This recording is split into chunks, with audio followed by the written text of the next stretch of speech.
বিশিষ্ট শিশু সাহিত্যিক ও কবি ভবানীপ্রসাদ মজুমদারের লেখা আজ আমি একটি মজাদার ছোটদের ছোট্ট ছড়া পাঠ করে শোনাব। ছড়া ব্যাঙ ও হাতির লড়াই। শুরু করছি।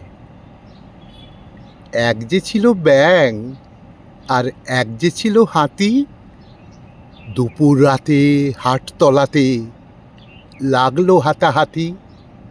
অবশেষে ব্যাঙ, যার লিকপিকে চার ঠ্যাং, মস্ত বড় হাতিটাকে মারল জোরে ল্যাং। উল্টে গেল হাতি, তার ভাঙল বুকের ছাতি। ব্যাঙের দাদু বললে হেসে, সাবাস মেরা নাতি।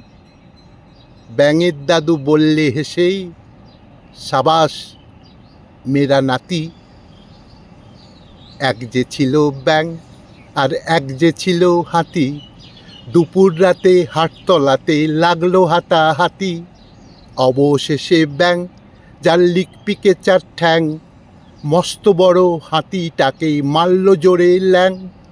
উল্টে গেল হাতি, তার ভাঙল বুকের ছাতি। ব্যাঙের দাদু বললে হেসেই, সাবাস মেরা নাতি। ব্যাঙের দাদু বললে হেসেই, সাবাস মেরা নাতি। ব্যাঙের দাদু বললে হেসেই, সাবাস মেরা নাতি।